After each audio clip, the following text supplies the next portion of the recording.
Isa pa palang trivia dyan, ano? Si Mayor Duterte ang unang graduate ng San Beda College of Law na magiging Pangulo ng Pilipinas. Wow. I'm sure tuwang-tuwang San Beda. Ay, siyempre. At yung kanyang fraternity, no? Yung Lex Taliones fraternity, talagang yun din ang tumutulong sa kanya. Kasi karamihan ng presidente galing sa UP College of Law. Ngayon, for the first time, uy, sino nga ba to? Si Chief PNP, no? Si Bato. Oo. De La Rosa. De La Rosa. Talagang palang napakalaki, no? Double barrel, ano daw, ano? Double barrel strategy, ang gagawin niya. Talaga naman naging kaibigan din ni Mayor Digong yan sa Cavite, no? Ay, sa Davao, no? Kaya talagang trusted din talaga. At nakuha din ng member ng kapulisan ang trust kay Mayor. Kasi nakita nila kung gumaan yung buhay nila under the leadership of Mayor Duterte, no, sa Davao City. Si Ayala, no? Si Jaza, Jaime Sobel.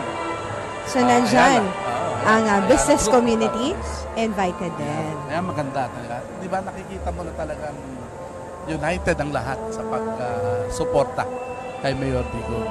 Handang-handa na ang members ng Honorary Guard dapat tayo ng narinig na Malacanang. sound no? Oo. Talagay ko. May cue yan eh. May cue yan. Pero makikita natin kasi babalik yung camera sa dalawa. Kina President Aquino at President Duterte after ng kanilang private chat. Ayan. Para naman ihatid ni Mayor Duterte si President Aquino para dun sa departure honors niya. Sino to nagbibigay ng military honors sana? Presidential Shooting Group ba yan? O mga PMA yan siya mga yan? Yung mga honor guards na ito ng Malacanang. Ito yung mga members ng Armed Forces of the Philippines. Yan. They will render their last honor to Aquino bilang huling moments as Commander-in-Chief. So, ito yung mga members ng Armed Forces of the Philippines. Kompleto yan, ha? May AFP. Iba-ibang ano pala, sector. May Philippine Navy, andyan din. Army, nandyan. So, kompleto yan. Kompleto sila. Yan. So, malapit na. Hana? Bababa yung dalawa. Tingnan natin kung paano nga gagawin doon sa protocol. Kasi dati sinasabi nila na naghihintay lang daw yung elect doon sa baba at hihintay na bumaba ang incumbent. Pero nakita natin kanina, umakyat yung president-elect at hinintay doon sa itaas ng incumbent president at umupo sila para mag-usap. Ito yung kabaliktaran doon nung si Aquino naman. Kasi sa baba naghintay si Aquino, bumaba naman si GMA. I see. Tapos sabay silang pumunta sa inauguration. Ito naman, paakyat sila pareho. Sa taas na ng grand staircase si Aquino, inabangan si Duterte, ayun, at nag-usap muna sila. Tapos hindi natin nakita yung signing, ano? Wala pa yung signing. Hindi namin nakita, pero doon sila nag-usap di ba? Doon sa guest book ng Malacanang. So we're waiting na makita yon. Kasi part ng tradition yung pag-pirma ni President Duterte dun sa guest book ni outgoing President Aquino. Ika nga yun ang pinakahuli, no? Ang last entry. Correct.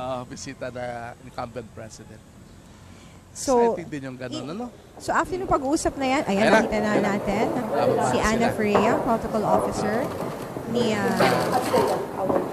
President Aquino. Kita naman natin, ang ganda naman ang smile ni President Duterte, ano? Si Paquito Ochoa. Pero si Miguel Dia hindi sumama, no? Dapat makasama yata sila. So, pababa na, hinihintay na. May mga, konting chit-chat lang yung dalawa. Last chit-chat before sa departure. Yan. Paalam na Malacanang. Ayan, baba sila sa grand stairway. So, this is the first time na nakita natin na magkasabay yung dalawang ang outgoing at incoming na presidente na bumababa sa grand staircase sa Malacanang. Kasi most of the time, doon sa nakaraan is magkahiwalay yung pagbaba at pag-akyat. So, bago yung protocol na ginawa. Ihahatid ni Duterte itong si Aquino, ano? So, malamang tapos na yung signing ng guest book. Kasi ito na yung departure honors na ito. Take note, ito na yung kahuli-hulihang pagbaba ni President Aquino doon sa grand staircase at kahuli-hulihang paglalakad niya dito sa Malacanang grounds bilang presidente ng Pilipinas. So now, sumunod pa rin si Mayor Digong pala. Akala ko magpapalit. He will witness the departure honor. Pero kasama ba siyang magmamarcha? Yan ang tanong. Ay, kasama siya. Kasama siya. Kasi sa change of power eh. Ayun. Nang dapat ginagawa ito most of the time sa Quirino Grandstand, di ba? That's right. So dito nakikita mo na. Dadala. Ayun. So ang magsasalute mo na dyan bilang Commander-in-Chief ay si Aquino Tanghal. sa departure honors. At kapag nagpalit na ng power, ng leadership, Si Mayor Digong na. saka naman si Duterte. At saka siya akyat ulit dun sa Grand Staircase. So eto na ang ating 21 gun salute. Anong oras na, Hana? 11:05. Yun ang 21 gun salute. Isa. Dalawa.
Dadala.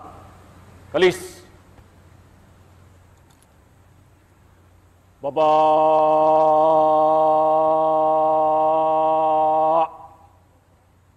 Ta!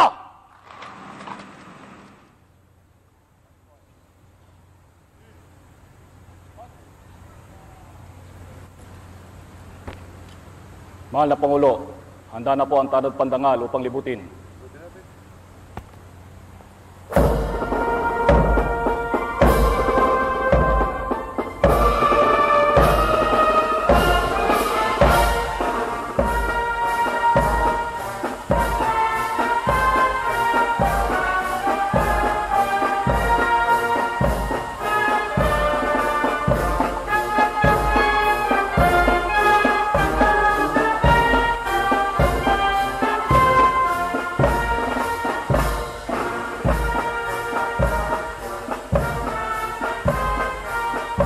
Pangulo, tawad, ugay kamay. Ha! Kamay. Ha!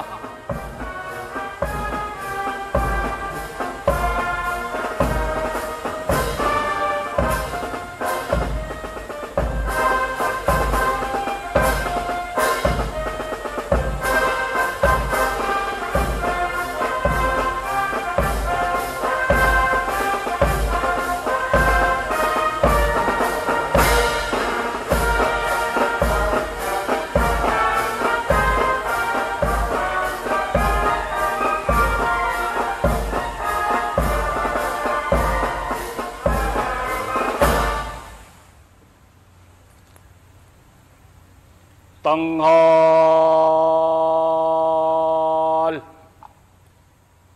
Ha! Kalupunan, tanghal.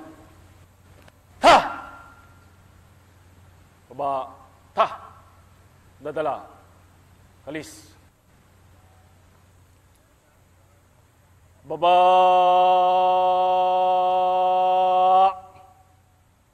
Ta!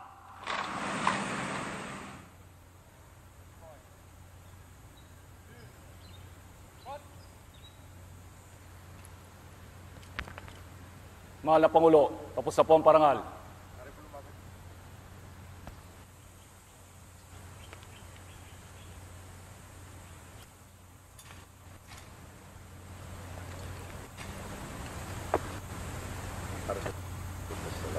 Yes, sir.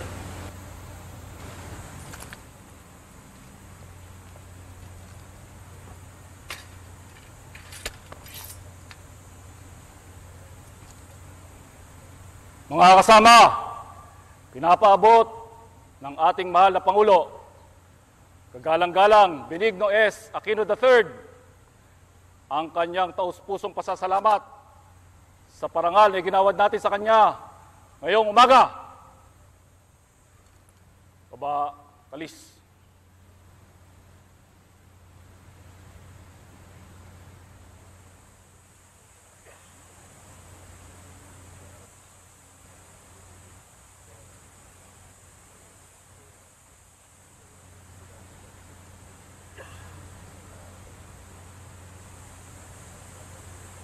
Kaya sinasabi, Hana? Nagbibigay ba ito ng tips? Si Mayor Digong napansin mo, lagi nakapasok sa bulsa ang kanyang kamay. Di ba? Saka hindi masyadong umingiti. Very formal, di ba? Hindi siya naka-chewing gum ngayon. Ayan, last chit-chat nila bilang president. At ito, patungo na to Alis si, si President Aquino. Sa kanyang, Outgoing President Aquino. From this time onward, na siya, he will be a private citizen. Nakakalungkot din siguro, Hana, no? Ano kaya ang pakiramdam ng isang opisyal na bumabalik sa pagiging pribadong citizen? Well, for 6 years, inabangan niya to. Talaga? Oo. Yung sabi niya, nung siya'y pumasok sa Malacanang, nilulook forward niya ang kanyang pagbaba na daw. Well, of course, he's expecting na, ito nga, na ma-appreciate ng taong bayan yung mga naging accomplishments ng kanyang administration. Of course, yung mga legacies niya. Although may mga disappointments din naman. But of course, he is wishing that the incoming administration will continue yung mga nagawa niyang mabuti. That's right. Palis na. And of course, yung taong bayan, they are expecting Attorney Butch na yung mga pagkakamali ng outgoing administration ay hindi gawin ng President-elect Duterte. So nakikita natin, hinahatid ni President-elect Duterte itong si Noynoy Aquino sa kanyang sasakyan. And this time, ang sasakyan niya ay hindi na presidential car. Hindi na siya number 1. Pero alam mo, Hana, nakakatuwa din kasi sinunod niya yung nanay niya na hindi na masyadong ginamit yung mga simbolo ng pagiging presidente. Hindi niya ginamit ang mga sirena, yung gano'n. Humihinto siya sa red ang huling handshake red light ni Aquino kay Duterte.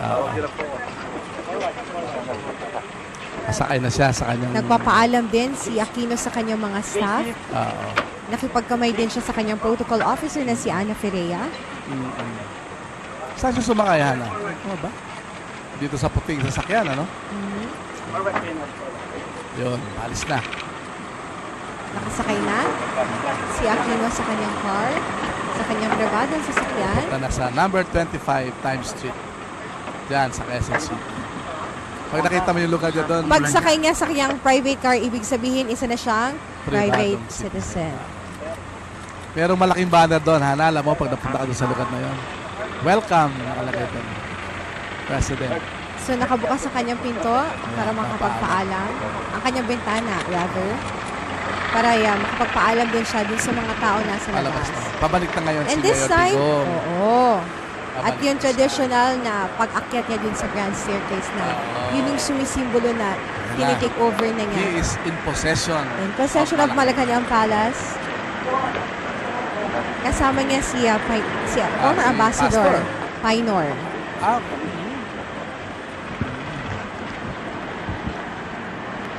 Si Painor, Attorney Bush siya nga namuno doon sa inaugural committee. Okay. Hindi yung transition team, Hindi. Si Bongo yung sa transition team. Pumasok na ng Malacanang Palace. At ito na, inaabangan yung traditional na pag-akyat ni Duterte doon sa grand staircase. Ito na, at paakyat na siya. Ayan. Nag-iisa na lamang siya. Siya na ang ating magiging Pangulo in a few minutes. So ito ay after taking his oath. Ito ay affirmation, yung transfer of powers as per tradition to mark the new leadership. That's right. And we await na pagdating ng pagsapit ng alas 12 ng tanghali, yung oath. Duterte will take his oath sa Rizal Hall. Of course, sa harap ng more than 600 guests. Di ba? members of his cabinet. So, President Duterte na. Actually, President Duterte siya at 12 noon. After President the oath. Duterte at 12 noon. After the oath taking. Kasi nasa batas naman, at 12 noon.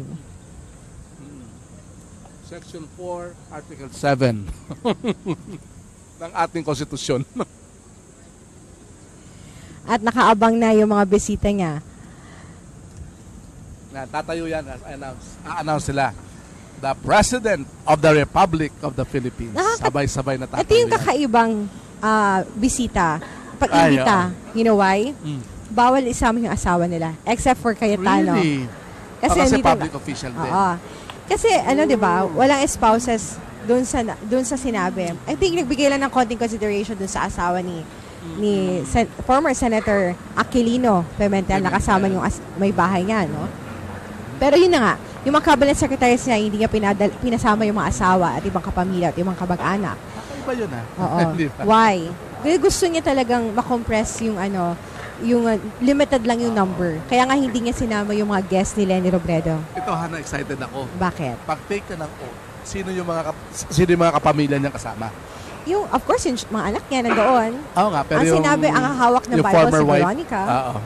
Yung former wife niya, saka yung mga asawa, hindi lang, malalaman natin any moment from kung now. nandun silang dalawa. Tingnan natin kung paano gagawin. Exciting talaga to si Mayor Digong, breaking traditions talaga. Kung si ang magdadala doon ng Bible. Kung si Aquino, Ay, si mga kapatid ng babae. yung anak niya, si Veronica. Oo, yun. Si Kitty, no?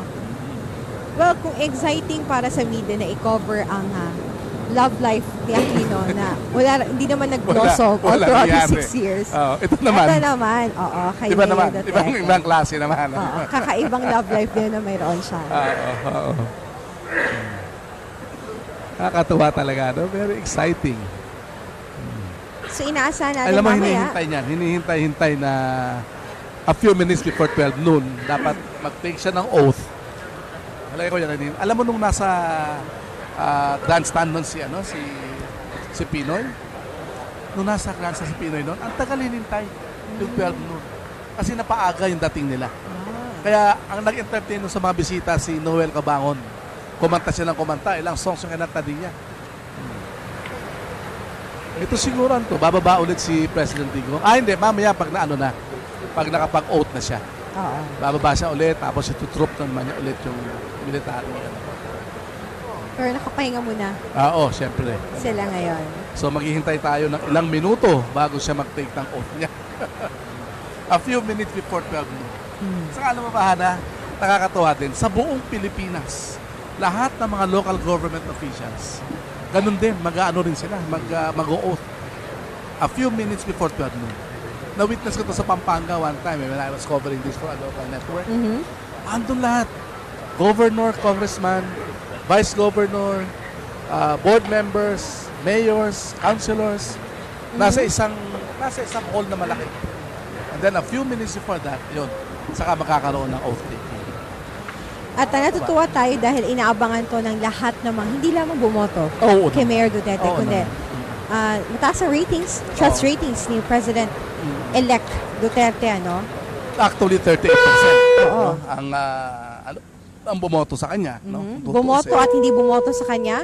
May, Kasi siya silang dalawa he ni is Aquino may mataas na trust rating sa pag-upo nila. Oo. Actually, si Aquino mas mataas, 42%. Correct. Oo. Kahit hindi bumoto sa kanya, may mataas na kumpiyansa sa kanya. Sila yung si Digong is the 6th president na sabi nating won by plurality. Is the 6th president. Kasi mula noong 1987, wala na yung two-party system. Correct. Ang nangyari, multi-party, kaya iba-iba yung presidente. Kaya dapat, sabi nga nila, makaroon ng runoff election. Halimbawa, yung two highest, dapat makaroon ng another election para makakuha ng more than 50%. Ang hirap nun. Kaya nga, kasi ngayon, marami At ang din gastos nagsasabi. nun. Oo nga. Yun ang reason din. Kaya lang, gaya ngayon, marami kasi nagsasabi, nanalo nga si Mayor Digong, landslide siya, pero still 38% ang bumoto sa kanya. Hindi majority. Yun ang usual criticism. Pero malayo naman ng lamang niya dun sa nag-number 2.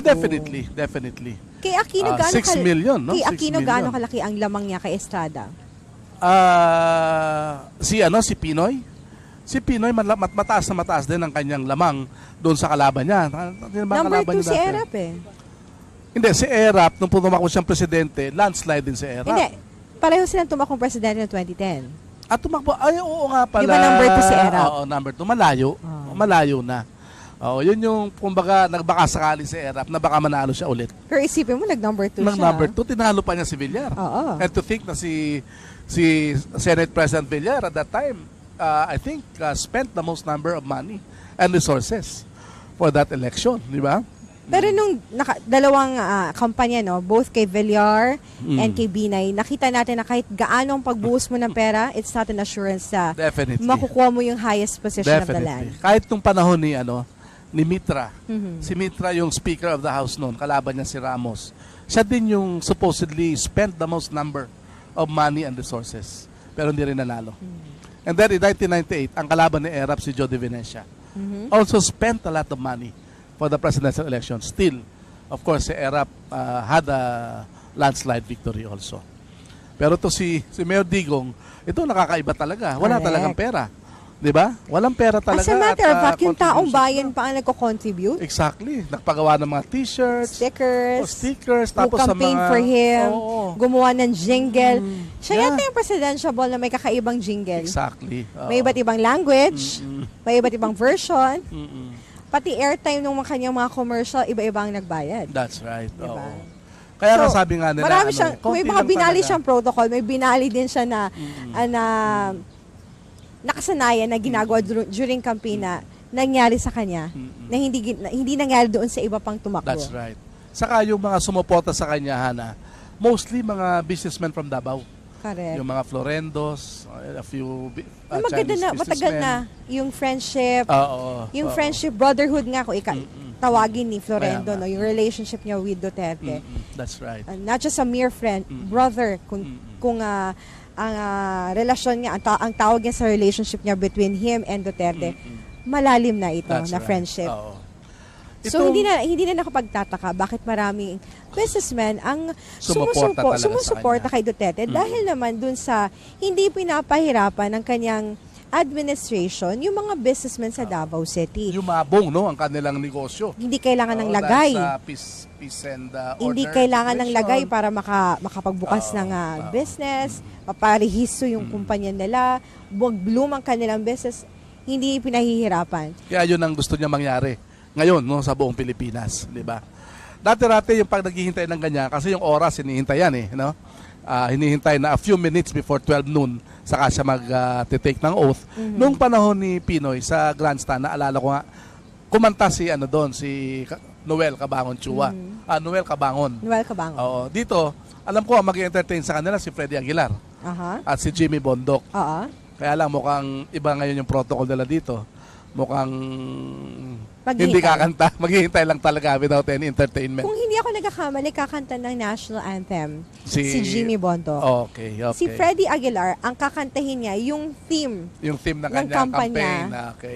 na yung iniba yung lyrics Oo. ng kantang Ipaglalaban Ko. May paglalaban ko. Ah. Ang ganda naman talaga nun. Di ba naalala mo nung meeting di Avance, di ba? Yung talaga yung mga entertainers Very emotional niya. si Very si emotional. President-elect Duterte dun sa Kasi pinapaniwalaan Ang- niya di ba? Pinapaniwalaan niya yung lyrics nun Yung paglalaban ko. Napakaganda. Ito ano na lang. Maghihintay na lang yan. Ano na? 11:23 according to my watch. So yung ang inaasahan natin, Duterte ay mag-deliver ng 5-minute speech. Speech after the outtaking. So halo-halo to, pwede siya mag-English, pwede siya mag-Bisaya. Sabi naman ni ni Secretary Andanar, posible daw na hindi niya basahin yung kanyang script. Kasi Pwede? sanay ito mag-extemporaneous Pag Baka. na-extemporaneous to, talagang expect mo. Baka ikwento din niya ano pinag-usapan nila ni Aquino. Baka, hindi natin alam, no? Hindi natin alam. Kaya exciting Si Digong talaga, kumbaga sa media, good copy, di ba? May tinatawag sa media na good copy, di ba? Aha. Exciting. Ayan, hintay sila, maghihintay sila. At sinabi naman natin na separate yung inauguration Yes, ni President Duterte. At ongoing naman ngayon ang inauguration ni Vice President-elect Leni Robredo. At puntahan nga natin mamaya yung kay Vice President Leni Robredo. Pero kasi nakasakay na sasakyan kayo si Pinoy, saan siya papunta? Walang iba sa kanyang bahay sa Times Street. At may number update. 25 Times Street. Alamin natin ang update mula kay Lady B. Lady B? Yan. Pwede ba? What are nice sabay-sabay? Let's sing a nice kid song, okay? Okay ba? Wait lang.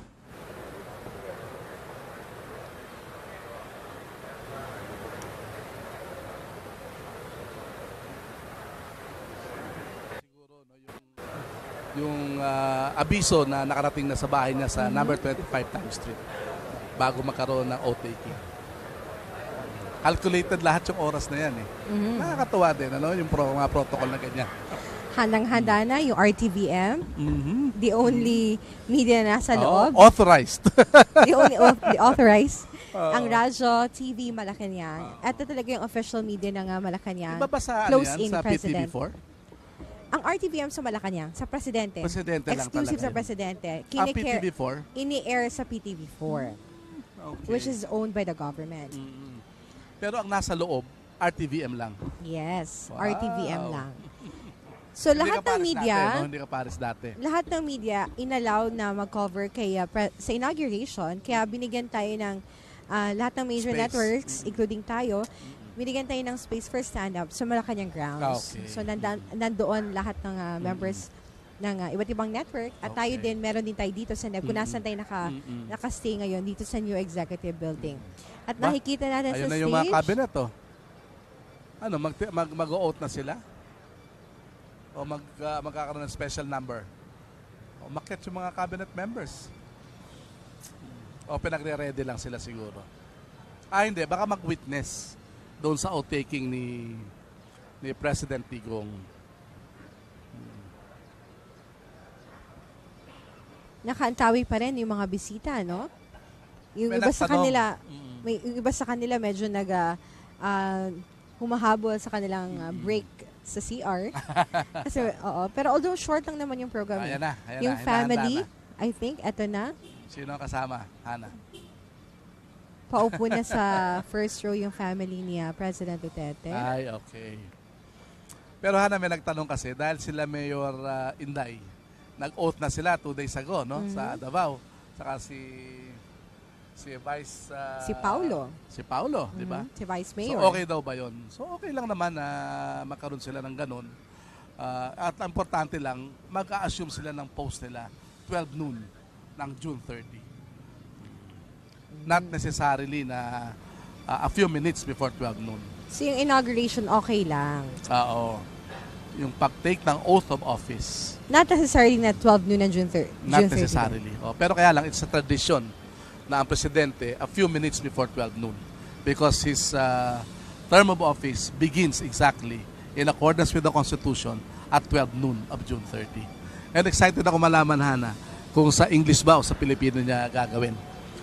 Alam mo ba sa kasaysayan natin, yung oath of office na Spanish, si Emilio Aguinaldo ang gumawa nun in 1898. Kasi at that time, nasa buhay pa. Fresh na fresh pa yung...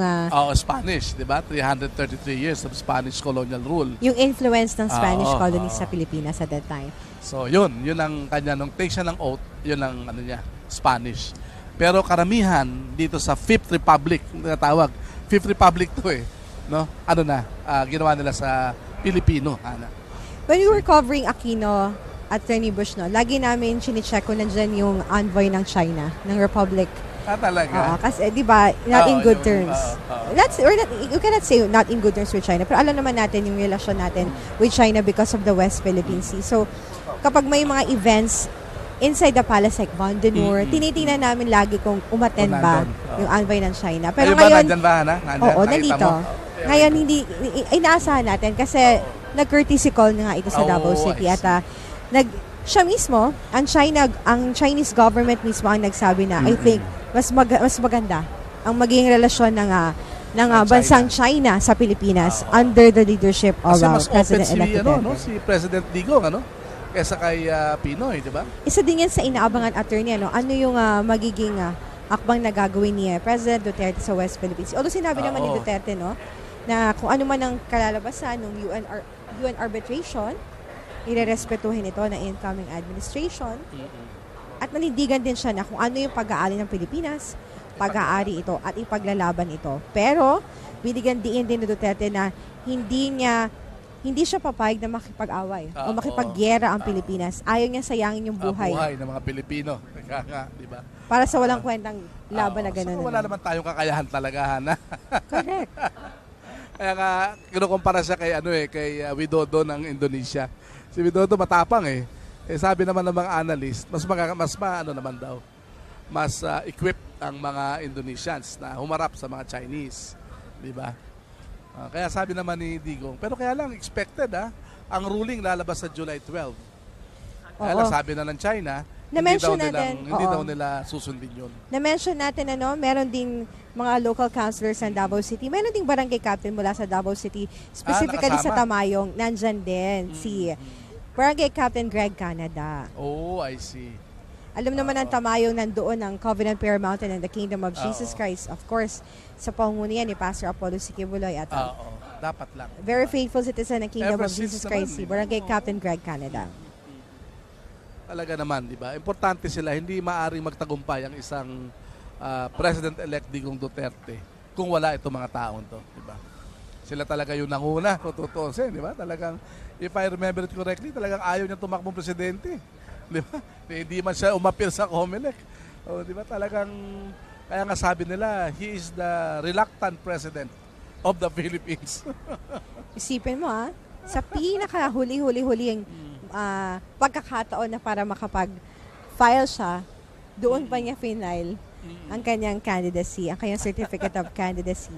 Tapos nagsimula siya sa kanyang kampanya na mas mababa pa. Yung kanyang yung kanyang popularity, yung sa surveys, hindi pa maganda, hanggang sa unting-unting umaakit na siya.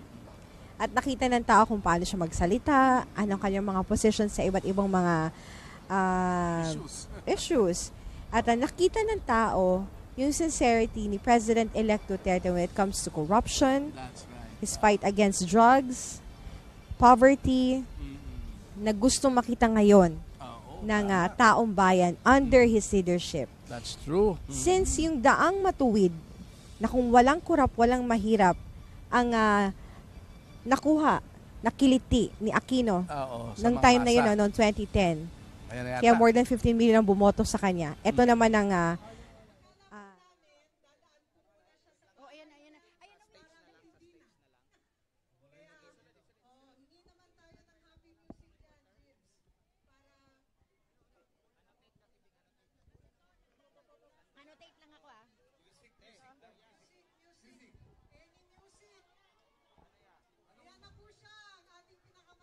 nakatutok dun sa pagdating ni President Aquino.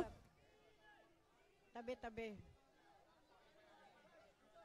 Okay na? Ayusin mo. Okay? Okay? Oops. Now na. Dumating na si Pangulong Aquino. Hudyat na sisimula na yung OTT. As you can see, kasama niya si Paulo, si Inday pa? Sara, at si Veronica, at si Baste. So, kasama niya mga anak lang.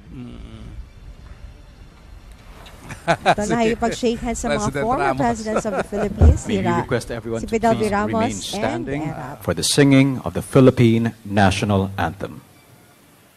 Bayang magiliw, perlas ng silanganan, alab ng puso, sa dibdib mo'y buhay. Lupang hinirang, duyan ka ng magiting, sa manlulupi, di ka pa sisikil, sa dagat at bundok, sa simoy at sa langit mong bughaw. May nilagang tula at awit sa paglayang minamahal. Ang kislap ng watawat mo'y tagumpay na nagniningning. Ang Ang bituin at araw niya kailan pa may di magdidilim. Lupa ng araw ng luwal at ipagsinta, buhay ay langit sa piling mo. Aming ligaya na pag may mga api ang mamatay lang dahil sa'yo. Please remain standing for the ecumenical prayer.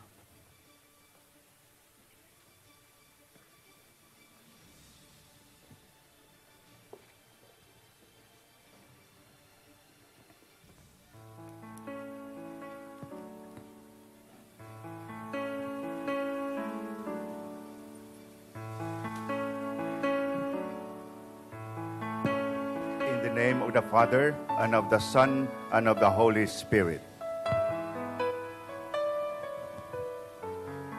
Our Father in heaven, you who are sovereign over all of heaven and earth, worship in heart and in truth by all of creation. We worship you and give you praise. Today is the day you have made and marked according to your unfathomable wisdom.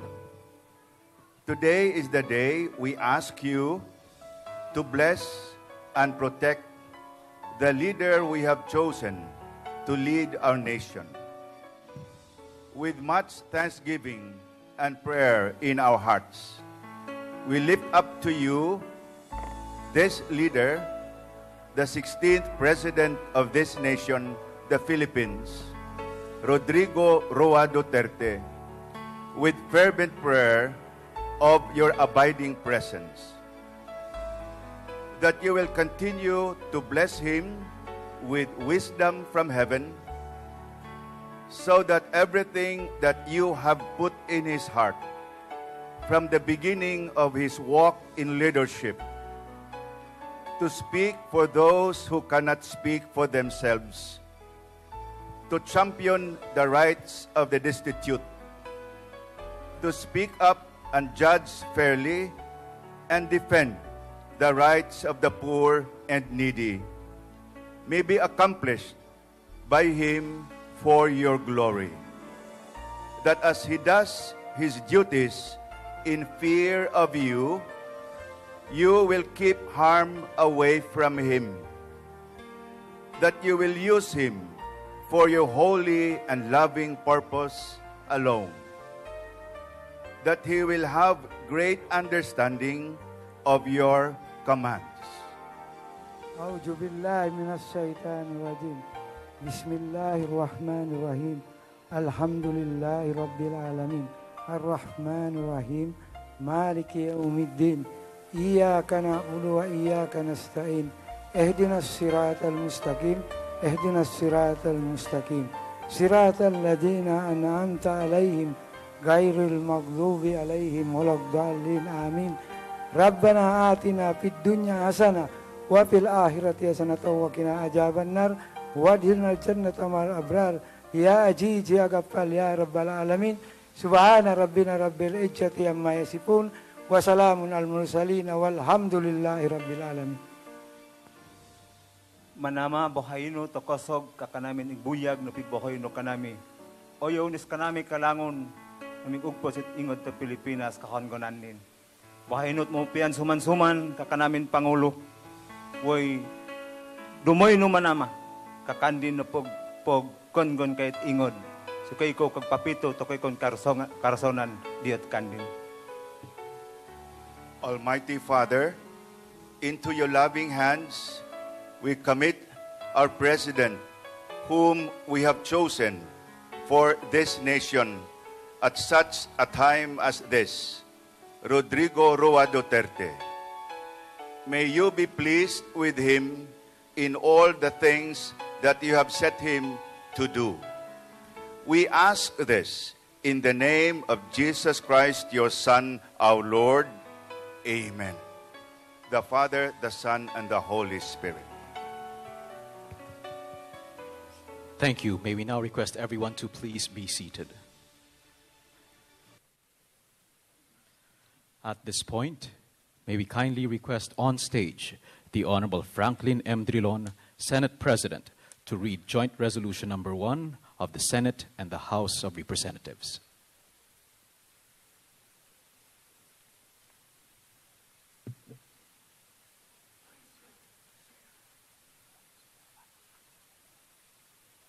President of the Senate of the Republic of the Philippines, it is my distinct honor and privilege to read resolution of both houses number 1, proclaiming the duly elected President and Vice President of the Republic of the Philippines. Now, therefore, be it resolved by the Senate and the House of Representatives of the Philippines in joint public session assembled to approve the report of the Joint Committee on the canvass of the votes of the candidates for the offices of the President and Vice President. Resolved further to declare that the candidate Rodrigo R. Duterte and candidate Maria Leonor G. Robredo received the highest number of votes cast for President and Vice President, respectively, in the national elections held on May 1, 2016, and by May 9, 2016, and by virtue thereof, to proclaim Rodrigo R. Duterte as the duly elected President of the Republic of the Philippines, and Maria Leonor G. Robredo as the duly elected Vice President of the Republic of the Philippines.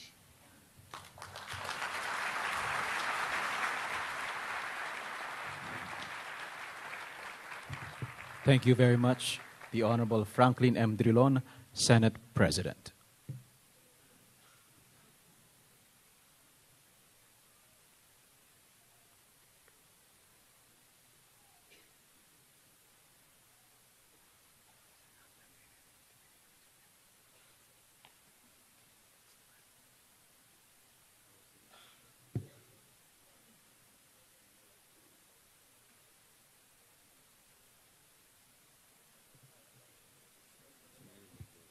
In keeping with the provisions of the Constitution, the oath taking, of course, will take place at 12 noon as stipulated.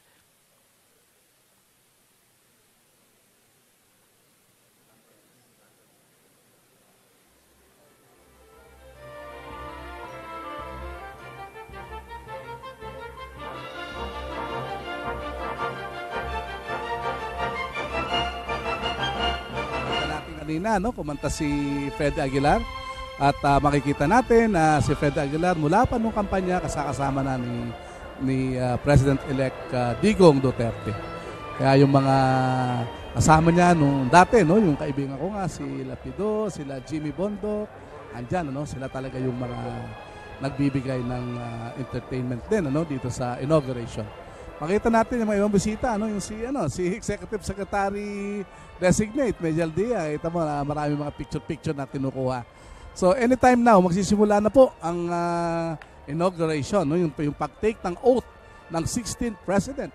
Ayan, si Mayor Duterte, kausap si dating Presidente Fidel Ramos. Ano kaya pinag-uusapan nila? Siguro binibigyan ng tip ni President Ramos, si Mayor Duterte, tungkol sa governance, no? Opisyal na inaugurasyon ng President-elect Duterte sa gawa sa eksaktong alas 12 ng tanghali. Sa ating saligang batas kasi, nakalagay naman talaga doon na ang simula ng term of office ng Presidente at ng Vice Presidente at in fact lahat ng mga elected officials ng ating bansa ay magsisimula at 12 noon ng June 30. Ano po? So, susundan ito ng 6-year term. No? Dati-rati ang Presidente ay sa 1935 Constitution, dati-rati 2 4-year terms, no? Kaya 8 taon ang pinagsisilbihan ng ating Pangulo. Pero ngayon, mula nung nagkaroon tayo ng 87 Constitution, ito yung tinatawag po nating Fifth Republic. Ano po? Si Mayor Digong ay mag-uumpisa ngayon at 12 noon ng kanyang 6-year term without re-election. Kaya nga ang ano dyan, ang prinsipyo po dyan, para naman magawa ng presidente talaga lahat ng dapat niyang gawin na hindi siya nakikipolitika kahit kanino. Importante gawin niya talagang maayos ang kanyang trabaho dahil hindi na siya tatakbo muli. Yun ang maganda doon sa 1-year term na 6 years. No? Kaya ito, maganda at very significant itong gagawin ito. No? Saka makikita natin dito si Mayor Duterte talaga namang, hindi ko alam kung parang pensive siya. No? Nakita ko hindi masyado siyang humingiti. Siguro naisip-isip din niya kung gaano kabigat ang kanyang gagawin. Kinakabahan na Hindi ba? Kasi sabi siguro iniisip niya, Hana, naku, ito na. Ito na yun. Wala nang atrasan to. This is it. This is it. Oo. At nakita naman natin, andyan si dating MMDA Chairman, Francis Tolentino, yung mga kaalyado, mga kasama niya, no? During the campaign period na bagamat hindi nanalo, pero posibleng mabigyan to ng posisyon sa pamahalaan. After one the year, ban, no? 1 year ban. Yan, si Amy Marcos, no po? Governor, I think, of Ilocos Norte. Si Mig Zubiri, of course, nanalo siya ulit bilang senador ng ating as you bansa. can see, maganda ang relationship ni Zubiri and Coco Pimentel. Kung naalala mo, di ba? Nagkaroon ng lamat ang kanilang... can you say nagkaroon ng lamat ang kanilang friendship? Nagpala election protest itong si Coco Pimentel. Kasi, at nung lalapas na yung desisyon at alam ni Mig Zubiri na matatalo siya, pinangunahan na niya, nag-resign siya as senator. Ayan si makapatid na Cayetano, no? At sa likod nila ay ang asawa ni Peter, ni Alan Cayetano, katabi si Mig Zubiri. Andun si Marvic Leonel. Justice na Supreme Court. Makita natin lahat ng mga opisyalis ng ating bansa. Siyempre yan talaga. Kaya lang ang tanong dyan, Hana, ilang kaya dyan sa mga yan ang matitira? Kasi theoretically, pag nagsimula ang presidente, magpa-file ka ng tawag doon, yung resignation, no? Na parang courtesy resignation, ika nga. So, sa depende lahat. yan. Bibigyan mo ng free hand kasi ang Pangulo eh. Ang diba? lokohan nga dyan June 30, at 12 noon na June 30, mayroong massive cabinet resignation. Joke talaga. lang yon. Hindi, pero talaga. Bahagi talaga Diba? yon. Lahat ng co-terminus ng ni outgoing President Benigno Aquino Kasama niya. kasamang Paglabas. bababa sa pwesto. At kasama din sa pag-upo ni Duterte ang kanyang mga appointees. Oo, siyempre, si Dante Liban, Nakita din natin si Tamayong Barangay Captain Greg Canada. Santiago. Si dating PDEA Chief. Santiago. Tapos yun, Associate Justice din yun. Si Bambi. Kaklase din yan ni Mayor Digong sa San Beda. So, habang hinihintay natin, in 5 minutes mag-resume na, no? Yan, yung program. Exactly. At, exactong 12 magte-take siya noon. ng oath of office. So, may chance pang, may chance na mag-chit-chat. Definitely. Mag-usap-usap yung mga tao dyan, sir. At medyo na, as you can see, the mood, positive, very happy, very light. Nakikita mo, no? Everybody is happy, everybody is smiling, everybody is excited. But, si President-elect Duterte, nakikita sa face niya, no? Oo. He seems nervous. That's right. Oo.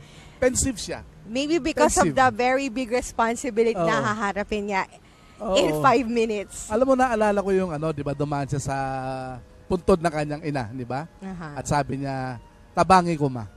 Di ba? Talagang nag-set in na yung di ba? Seryoso na to eh. Hindi na to biro-biro. At hindi na to local, hindi lang local problems ang haharapin niya, kundi on a national level na, attorney. Saka sinabi niya, he is willing to lose his life for this job. Even the presidency. Kaya sabi niya, kung gusto niyo mag-file na impeachment, mag-file kayo. Go ahead. Di ba? Go ahead. Do it. Sabi niya. Basta ako, gagawin ko kung ano yung pinangako sa inyo. It's a sign of vibrant and democracy ng bansa. That's right. Diba? That's right. Oo. At isang senyales din ito na, ang due process, gusto niyang i-activate ang due process. No? Hindi totoo na shortcut niya yung due process. Oo, definitely. Oo. As you can see, yung mga local officials ng Davao City ay andyan sila lahat, showing their support. Saka Hana, take note, si Mayor Duterte is the oldest president at 71 years old. Oldest president. Oldest president. And he will step down at the age of 77. 77. Plus 6. Imagine, ano? Saka baka tumakbo siyang mayor ulit ng Davao City. Ito na talaga ang pinaka-last chance niya to serve the Philippines on a national level. As in, pangkalahatan na. So, yung lahat ng mga tao, ng mga Pilipino na they're wishing na sana kung anong ginawa sa Davao City mangyari sa kanila. Definitely. Ito na yung opportunity ni President-elect Duterte. Kaya takot din sila, di ba? Turuin mo, ibaban mo yung alcohol from 1 o'clock to 6 o'clock in the morning. Di ba? Well, I think hindi na smoking sila in public places. I think nag-dry run na. Kasi nung inactivate na nila yung mga yung mga liquor ban. Kindly request everyone to please take his or her respective seats as we are about to resume the program. Thank you.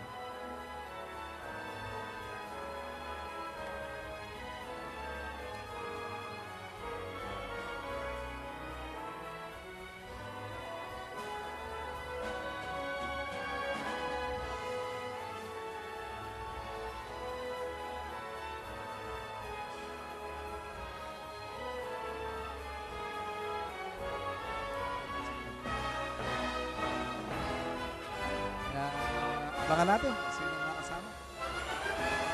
Sabihin mo, Hana, kasama yung dalawa o hindi? Definitely the children will be there. Definitely the children will be there, di ba? Di ba? Kasi exciting. Alam mo naman yung mga ano natin eh. Society natin, alta sosyedad natin, di ba? Magandang tinitingnan ng bawat galaw, ang bawat mood, di ba? Talaga namang setting protocols, setting the standard, di ba? Kaya kanina, napansin ko nga yung sabay silang bumaba from the grand staircase of Malacanang. Tapos sinamahan niya doon sa military honors. Tapos umakyat siya na mag-isa. Nakakatuwa yung mga ganun, no? Symbolism na kailangan. Kasi alam mo sa buhay, Hana, there are times importante ang mga rituals dahil yan na lang ang matatandaan mo. There will come a time yan na matatandaan mo.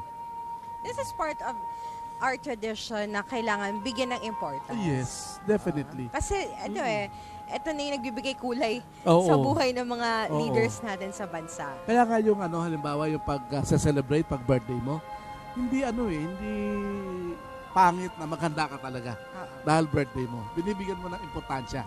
Ika nga yung kaarawan mo yun. Buhay ka pa? Nabuhay ka pa? Papasalamat ka sa Diyos na meron ka pang pagkakataong magsilbi, di ba? Correct. Sa bayan, ika nga. Ito, hinihintay na lang nila ang exactly 12 noon para simulan yung oath-taking. Parang nagbibigay pa yata ng mga last-minute advice itong siya. Si Ramos. For President Fidel V. Ramos. Kaya, President, sa medyo kinakabahan. Pero in fairness, naging magaling na presidente rin naman si Fidel Ramos. Isa sa natatandaan kong ginawa niya, nung at least binrake niya yung monopoly ng PLDT. Kasi naalala ko ng panahon na yun, napakahirap mag-apply ng telepono. Talagang Excellencies, ladies and gentlemen, at this point, tapos si Fidel Ramos ang may we please request on stage Mr. Paulo Duterte.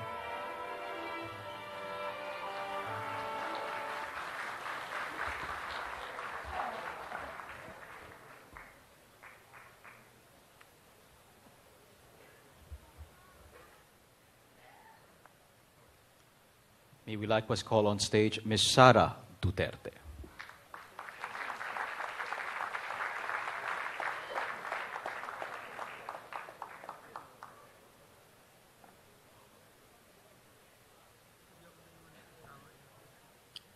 May we likewise request on stage Mr. Sebastian Duterte.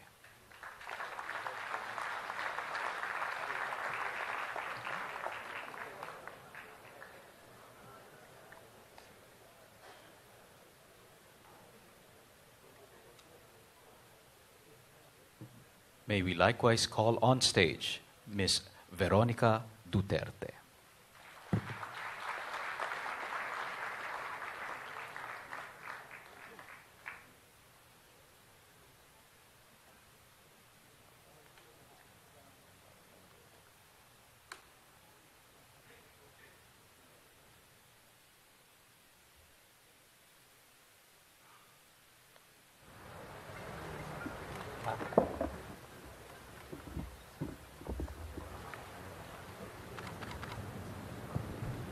At this time, may we kindly request on stage Supreme Court Associate Justice Bienvenido L. Reyes.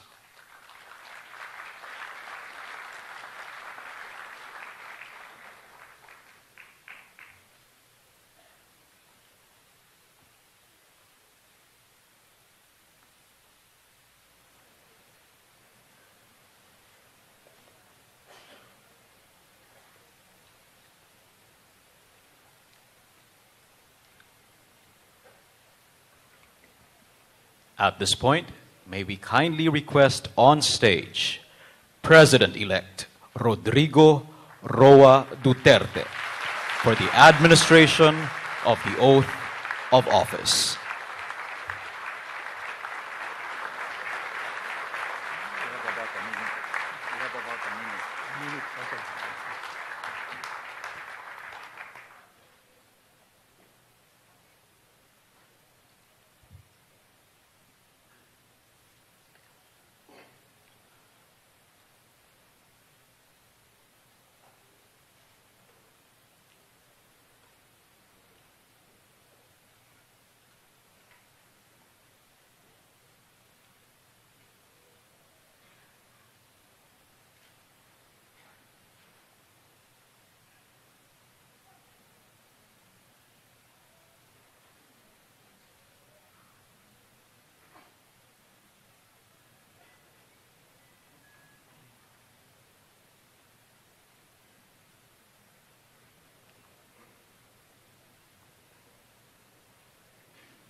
It's 12?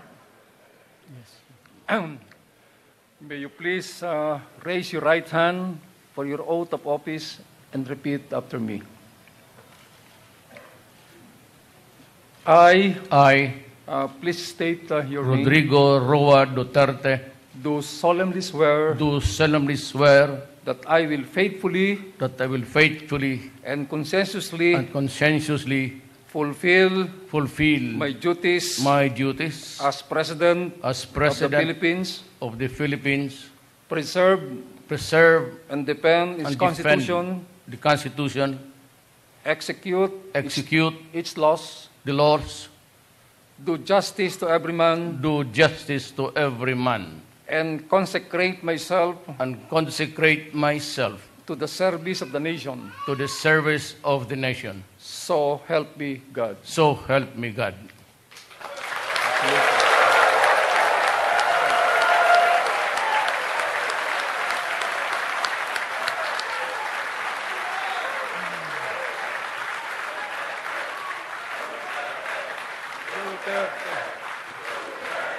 The President will now proceed to sign his oath of office.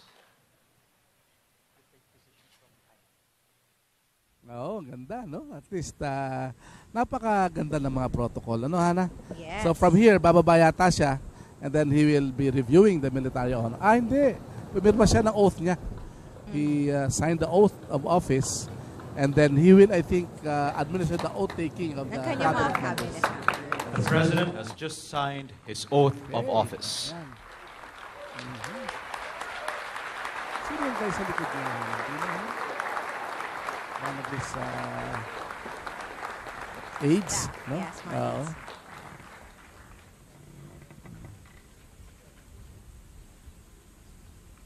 Ayun, Excellencies, ladies and gentlemen, the President of the Philippines, Rodrigo Roa Duterte.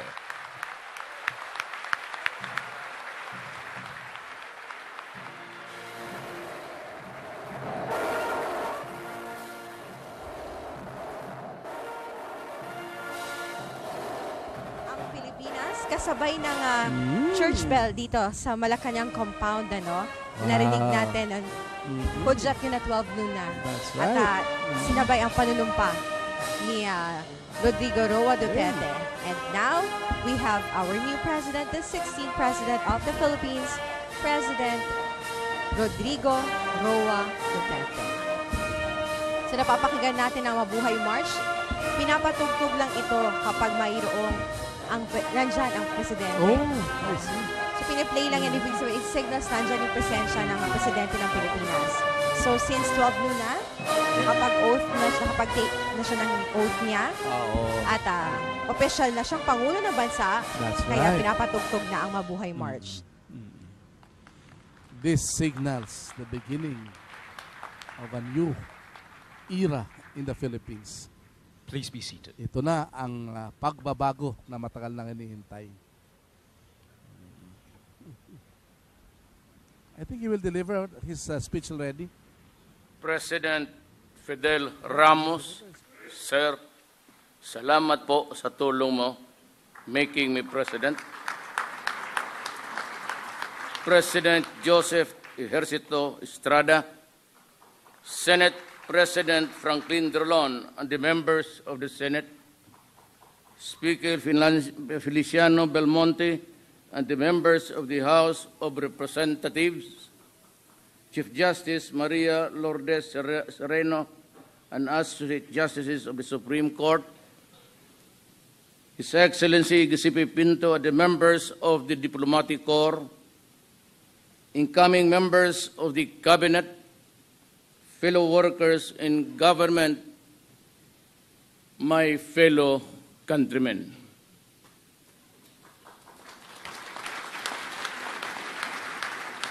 No leader, however strong, can succeed at anything of national importance or significance unless he has the support and cooperation of the people he is tasked to lead and sworn to serve. It is the people from whom democratic governments draw strength, and this administration is no exception. That is why we have to listen to the murmurings of the people, fear their pulse, supply their needs, and fortify their faith and trust in us whom they elected to public office.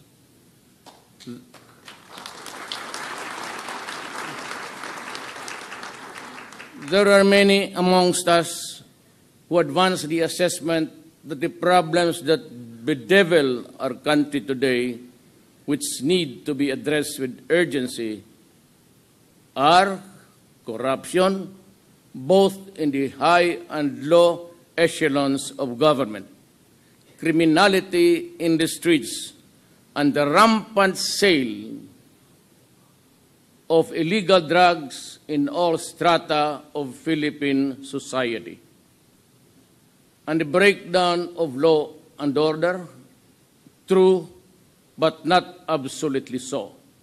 For I say these ills are mere symptoms of a virulent social disease that creeps and cuts into the moral fiber of Philippine society. I sense a problem deeper and more serious than any of those mentioned or all of them put together. But of course, it is not to say that we will ignore them, because they have to be stopped by all means that the law allows. Erosion of faith and trust in government, that is the real problem that confronts us. Resulting therefrom, I see the erosion of the people's trust in our country's leaders, the erosion of faith in our judicial system, the erosion of confidence in the capacity of our public servants to make the people's lives better, safer, and healthier.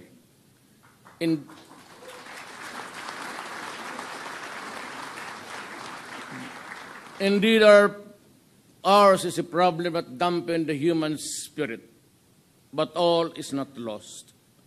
I know that there are those who do not approve of my methods of fighting criminality, the sale and use of illegal drugs and corruption.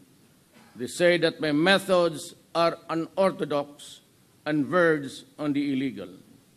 In response, let me say this.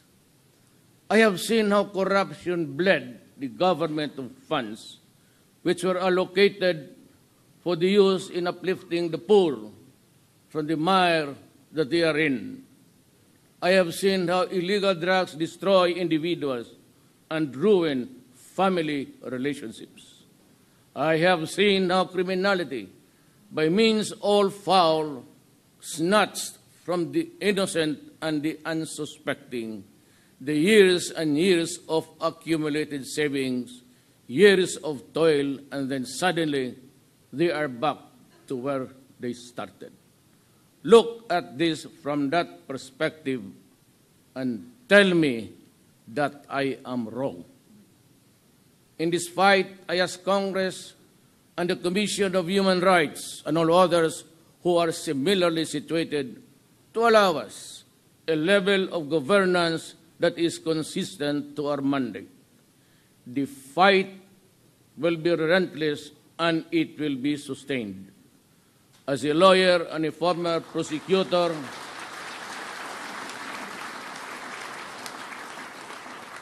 I know the limits of the power and authority of the President.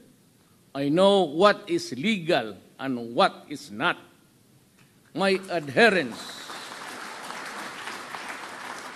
to due process and the rule of law is uncompromising.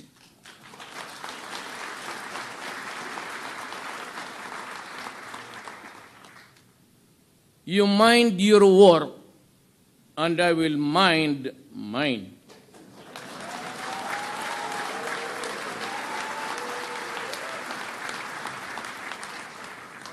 Malasakit, tunay na pagbabago, tinud-anay ang kausaban.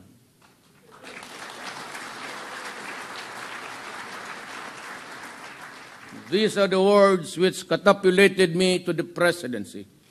The slogans were conceptualized not for the sole purpose of securing the votes of the electorate. Tinud-anay ang kabaguhan, mao kani ang tumong sa atong gobyerno.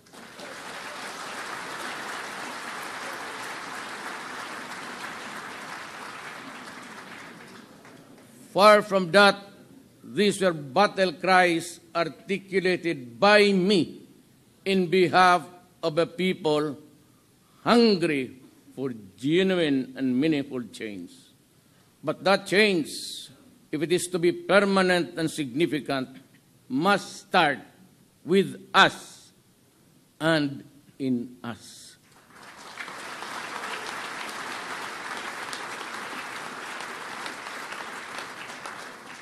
To borrow the language of F. Chenel Jose, we have become our own worst enemies, and we must have the courage and the will to change ourselves. Love of country, subordination of personal interests to the common good, concern and care for the helpless and the impoverished.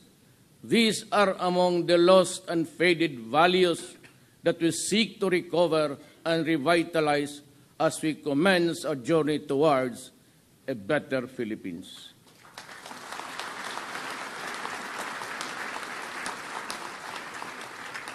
The ride will be rough, but come and join me just the same. Together, shoulder to shoulder, let us take the first wobbly steps in this quest. There are two quotations from revered figures that shall serve as the foundation upon which this administration shall be built. The test of government is not whether we add more to the abundance of those who have much. It is whether we provide for those who have little, says Roosevelt. And from Lincoln, I draw this inspiration. You cannot strengthen the weak by weakening the strong. You cannot help the poor by discouraging the rich. You cannot help the wage earner by pulling down the wage payer. you cannot further brotherhood by inciting class hatred among men.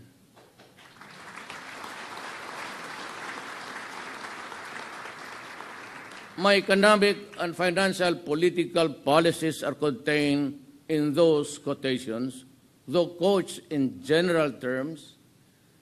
Read between the lines. I need not go to specifics now. They shall be supplied to you in due time. However, there are certain policies and specifics of which cannot help wait for tomorrow to be announced. Therefore, I direct all department secretaries and the heads of agencies to reduce requirements and the processing time of all applications from the submission to release.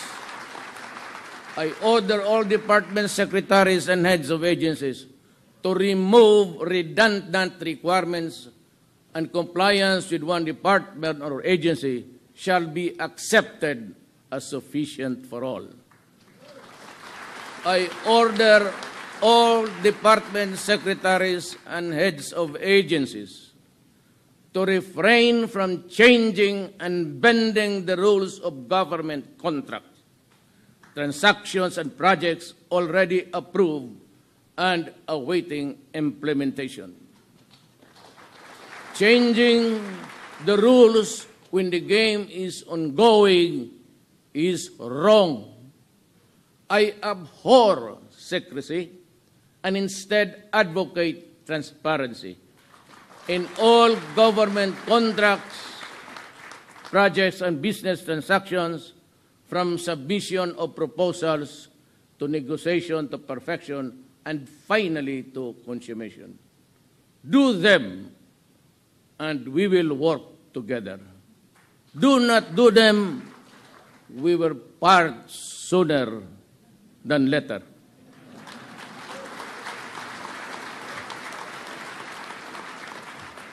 On the international front and community of nations, let me reiterate that the Republic of the Philippines will honor treaties and international obligations.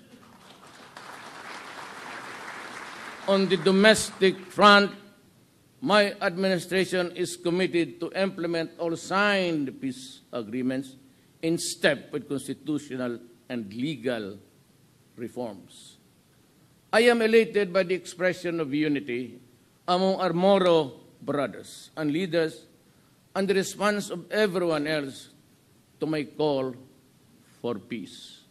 I look forward to the participation of all other stakeholders, particularly our indigenous peoples, to ensure inclusivity in the peace process.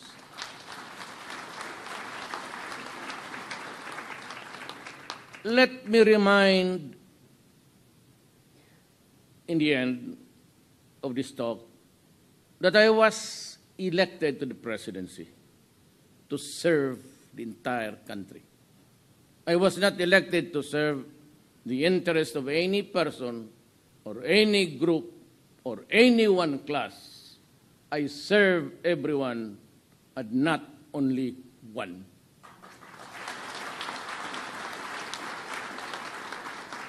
And that is why I have adopted as an article of faith the following lines written by someone whose name I could no longer recall. He said, I have no friends to serve. I have no enemies to harm. Descending, therefore, I now ask everyone, and I mean everyone, to join me as we embark on this crusade for a better and brighter tomorrow. But before I end, let me express the nations, in behalf of the people, our condolences to the Republic of Turkey for what has happened in the place. We offer our deepest condolences. Why am I here? Hindi kasali ito dyan.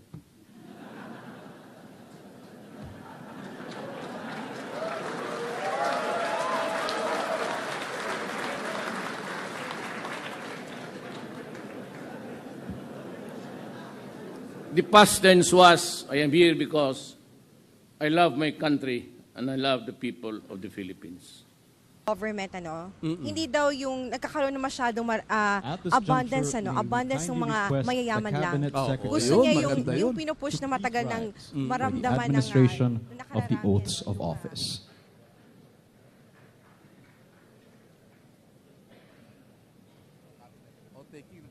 So, pangungunahan ni President Duterte. This includes other appointive officials.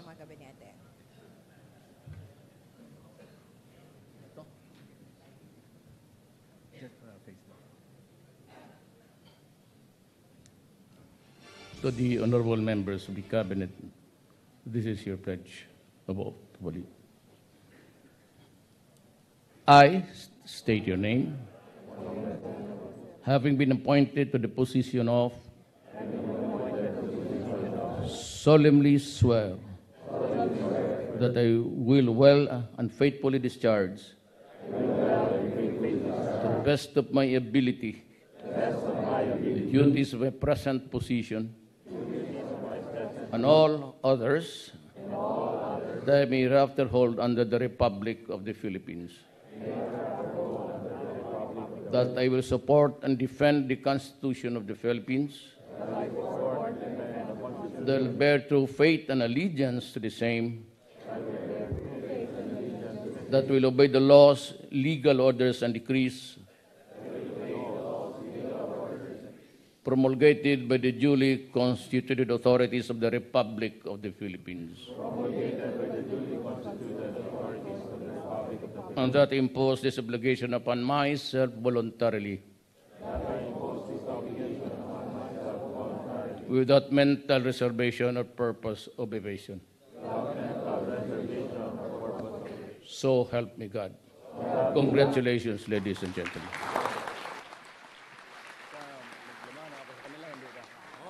Kanyang mga member ng kanyang gabinete. Balikan ko lang yung sinabi ko kanina yung test of government. Sinasabi ni President Duterte na dapat hindi lamang yung mga mayayaman lang. Ang yumayaman. Ang yumayaman. Under his governance, gusto niya maipush talaga yung inclusive growth na matagal na sinasabi ng nakaraang administrasyon na hindi nga maramdaman na nakararami. Please remain seated as the President leaves Rizal Hall. Again, may we request you to remain seated as the President leaves Rizal Hall. Magampanan ito ni President Duterte. At unang marching order niya sa lahat ng mga department heads, cabinet secretaries, lahat ng namumuno sa mga government agency na i-simplify lahat ng mga applications na isa-submit. Para wala masyadong pila. Ease of doing business. That's right. Pinupush ni President Duterte. At ito na, palabas na ng Rizal Hall. Si for the President military honors. Duterte, pababa ito ng Malacanang, papunta sa Palace o Malacanang Palace grounds para nga sa military honors. This is to welcome the new president and their new chief, commander-in-chief. That's right. Thank you. So yun nga, first order of business ni President Duterte at natiyakin na lahat ng mga government agencies i-simplify pag-submit ng mga requirements, all the applications. Diba? Pumunta ka sa isang government. Diyos ko, napakaraming pirma ang kailangan, di ba? Correct. Hindi dapat lamang ilan pirma. lang, review nila dapat yun, di ba? Mula sa pagbubukas ng business at iba pang requirements na kailangan mo, ano? Lalo At na ayaw kapag niya mga talaga. documents. Ayaw niya talaga ang pila. Tignan natin kung paano gagampanan ng government agencies. Walang Kasi pila. oras, mahalaga ang oras, diba? Time is gold. Nasasayang sa pagpila mo. Kasi nakapila ka maghapon tapos hindi mo pa rin makukuha Correct. yung gusto mong permit or licenses, di ba? Ayan na, nasa Palace Naghahanda Grounds naman ang na siya. Malacanang Palace Grounds at nandito na yung mga military guards Yan, para i-welcome ang new leadership, ang bagong Commander-in-Chief ng Pilipinas, ang 16th President of the Republic of the Philippines, President Rodrigo Roa Duterte. He will troop The line. the lines. Yan. And this time as President of the Philippines. Presidente na ng Pilipinas. And we're hoping na yung first order of business na sinabi niya during his speech, napakaganda nito. Lalo na kapag na-implement na ito lang ng lahat ng mga government agency. Isa din sa binigyan diin ni President Duterte, yung mga ongoing contracts. Na kung ano yung nakasaad sa kontrata, wag nang baguhin. Wag na i-bend ang rules. Diba? Saka yung sinabi niya, yung wala nang secrecy. Oo, Transparency na. Oo, di ba? He's pushing for transparency. That's right. Oo. Yun Bakit naman lagi talaga binabago ang kontrata? Kaya Oo. natatagalan yung mga ginagawang mga proyekto ng paano yung mga natatalo sa bidding, pupunta sa korte, question din. Kaya yung ibang investors, ayaw na rin na-consider sa atin, no? Dahil sa gawing gano'n, ano? Dapat sundin, no? Kung ano man yung nakalagay sa kontrata. At nagbigay din siya ng assurance sa international community na his administration will honor anuman ang mga That's international right, obligations meron ang Pilipinas with the previous administration. Pero ngayon pa lang ata, makikita natin na halimbawa yung mga i-review, no, ng mga let's say yung mga sa DAR, for example, Department of Agrarian Reform, i-review daw yata lahat ng mga ipinagkaloob ng mga lupa kung tama o hindi, di ba? Yung mga At ganon. sinabi din ni DSWD Secretary Judy Tagiwalo na she will review yung CCT program ng pamahalaan. Why? Kasi marami daw doon, hindi naman talaga mahirap. Correct. Naabuso ito ng local government dahil parang ginagawang beneficiary yung mga botanteng boboto sa kanila. Kasi ang dami nun. 3 milyon na yata. Kung DSWD, gusto ng DSWD na matiyak na ang lahat ng beneficiary ng CCTA ay tunay na mahihirap. Sa labas na rin ng Malacanang, ang First Family. Nakita natin si Davao City Mayor Inday Sara Duterte, si Baste, si Paulo, at ang girlfriend ni Baste. Kasama din at kausap nila, no, si President Erap Estrada. Oo. Si Erap, mukhang na rin, Erap pa din, Talagang lakas pa din, Nung naging presidente si Erap, mas bata pa siya kay President-elect. How young si Erap at that time? Siguro, definitely less than 70 years old. And then So, si Erap kasi is now oldest 80. talaga si Duterte. Yun yung one of the first na niya. Well, He is the oldest may president. pros and cons ang pagiging matanda. Oo. Number 1, very seasoned ka na. Ay, siyempre. Very lalo well na yan. experienced ka na. With his track record sa Davao City, we'll see kung ano magagawa niya as mayor na ngayon ay presidente na. That's right. Ano yung mga changes na sinasabi niyang gagawin niya sa bansa. That's right. Yung ba kasama ni Inday, yun yata ang asawa niya, yung si Attorney Attorney Carpio. I see. Mukhang close si si ina-assist nila Inday siya. Sara, si Erap, Si Erap now is, I think, 79 years old. Older than definitely. But still 79 active years and old. now as mayor of Manila. Second term, serving his second 3-year term. Ayan, hinintay na lang natin. Dumating si Mayor Digong, no? Para simulan we yung look forward na mga events or affairs na dito sa Manila area na parehong present si President Duterte at si former President and now Mayor of Manila. Hindi kaya magkakaroon ng parang exercise sa Davao City? Hindi kaya? What kind of huli na yun. exercise? Kasi yung last time, di ba, he bid farewell to Davao City Hall, di ba? I think magsa-selfie yata si Ayan nga. Inday, asawa niya, and with Erap. I think aalis na yata si President Erap. Nakang close nga sila, no? Very cautious masyado si Mayor Inday Sara. Sinamahan talaga si former President. Ihahatid talaga. Halos gate na yan. Mukhang meron silang talagang closeness na talagang So inaabangan na natin yung ibibigay na full military honors kay President Rodrigo Roa Duterte. This is the first time yung may experience yung Troop the Line. Yung honor as na president. As president, of course. Diba? This is to give honor dun sa Pangulo ng Bansa na meron na to welcome yung bagong commander-in-chief nila. That's right. Yung 4 military services, no? The Philippine Army, the Philippine Navy, the Philippine Air Force, and the Philippine National Police. No? We'll give the honors to the new Chief Executive Officer ng ating bansa. Pag sinabi mo full military honors, Hana, mukhang mas mahaba ito kaysa doon sa ibinigay kanina kay President Aquino, no? Siguro, Kasi pero wala ito na. yung first na ibibigay kasi nila sa Pangulo ng Bansa to welcome him. Tapos after this, babalik ulit siya sa Maharlika Hall, sa Rizal Hall, ika nga. And then, makakaroon dun ng sa pagkain yata, no? Makakaroon sila ng reception. And then, up 2 o'clock, Cabinet meeting. And yung reception niya with the diplomatic corps. Oh, that's right. Trabaho agad, ano? I think at ganito talaga yung oras na aktibo siya. Sabi nga niya, di ba? Ang working hours yata niya talagang, siya. He's more of a night person. Late afternoon hanggang gabi. Early morning, di ba? Kaya sabi niya din, yung mga staff niya, di ba? Be ready for an early morning work. So, bumababa na po sa grand staircase ng Malacanang Palace si President Duterte patungo ng Malacanang grounds para sa kanyang full military honors. It's the second time. No?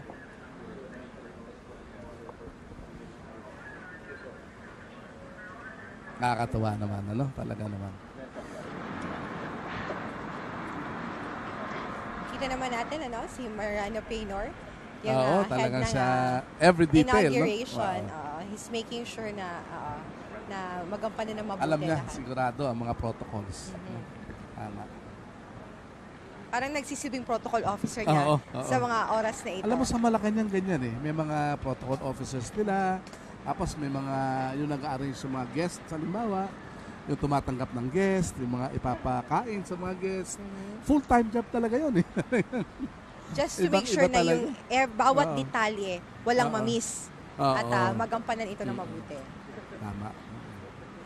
Kasi bawat, merong significance nga.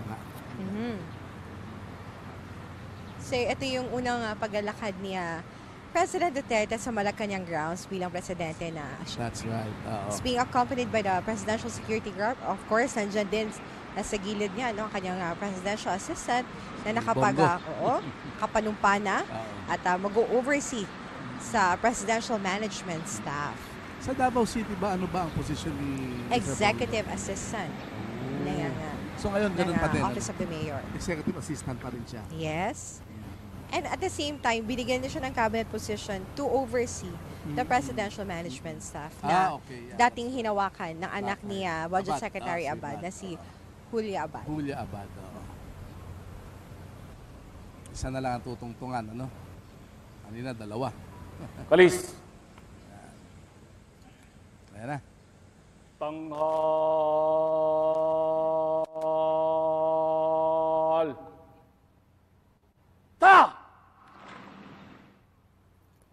Kalupunan, mga pinuno at kawal.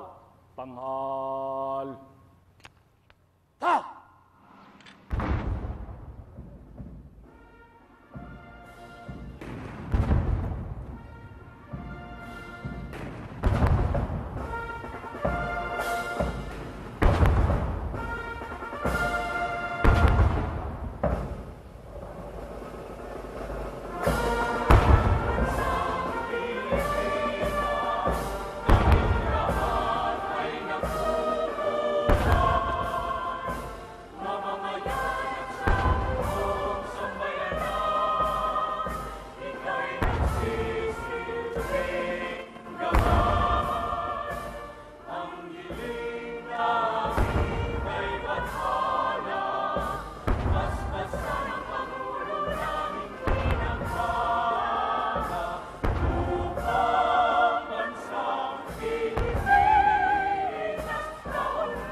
Dadala. Kalis. Baba.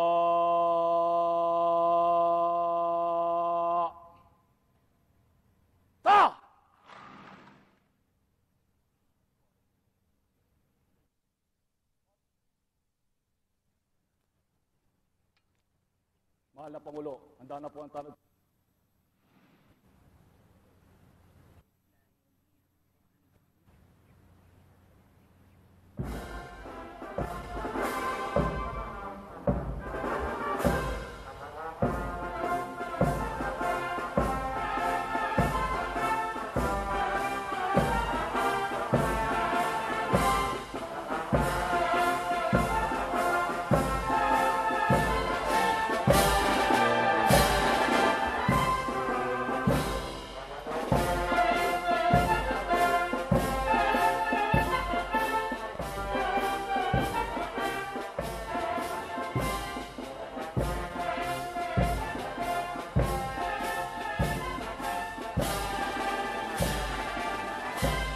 Pangulo, ikaw tawag. Huwag kamay. Ha! Ba kamay. Ha!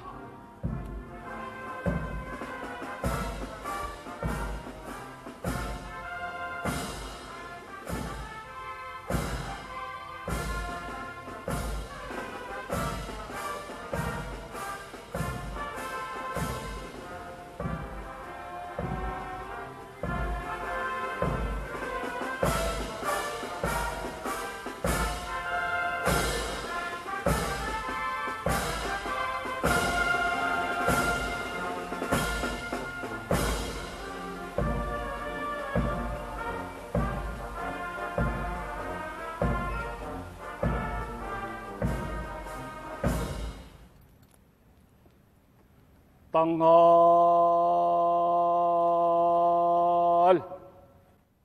Ta! Kalupunan, tanghal! Ta! Baba, ta! Andadala, kalis. Baba!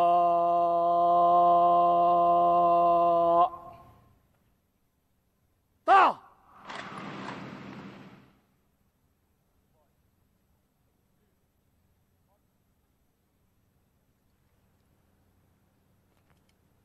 Mahal na Pangulo, tapos na po ang parangal.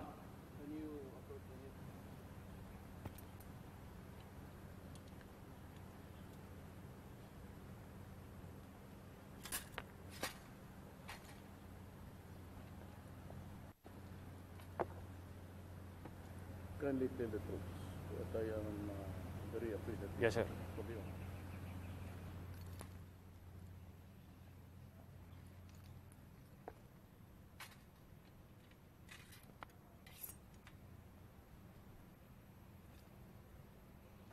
Mga kasama, pinapaabot ng ating mahal na Pangulo, kagalang-galang Rodrigo Roa Duterte, ang kanyang taus-pusong pasasalamat sa parangal na ginawad natin sa kanya ngayong hapon.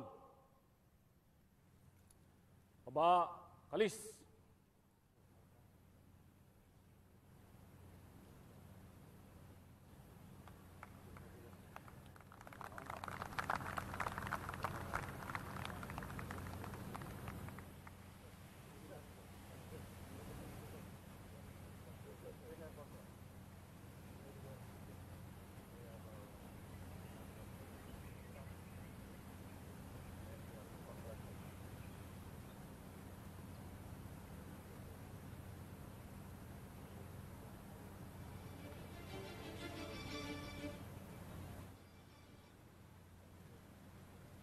Sabi yata si instructions Mga- sa siguro Commander-in-Chief. Definitely kailangan ng support, no, ng Commander-in-Chief, no, ng mga military services. Kaya usually, ang pansin mo, Hana, yung mga presidente, karamihan mga abogado. Bihira ang general, gaya ng General Ramos. Di ba? Si Ramos lang. Si Ramos military, lang. no? Oo, siya mag-isa. lang. Oo. Hindi yan na ulit-ulit. Hindi na.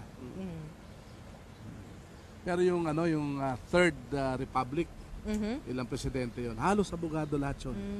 Mula Rojas,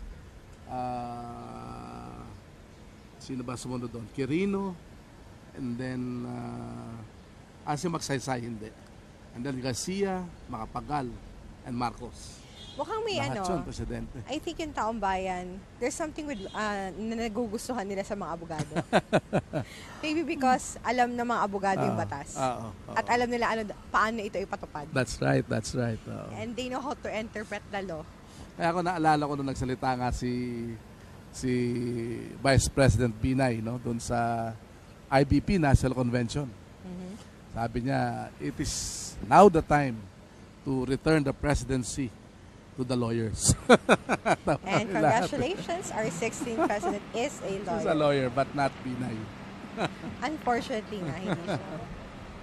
So, sa mga oras na ito ay naglalakad na si President Duterte dyan sa red carpet mula dyan sa Malacanang grounds. Pabalik na ito, no? For the diplomatic reception. Oo. kung hindi ako nagkakamali, papunta ito ng President's Hall Sala. Dito sa President's Hall Sala, kung saan tinanggap siya kanina ni dating Pangulo, di ba? Dating Pangulo, Benigno Aquino III, kung saan tinanggap siya kanina doon naman gaganapin yung reception line for the members of the diplomatic corps.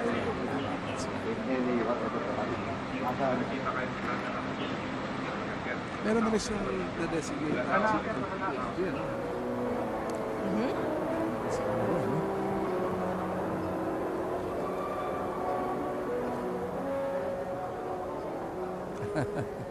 Si Mr. Painor, no?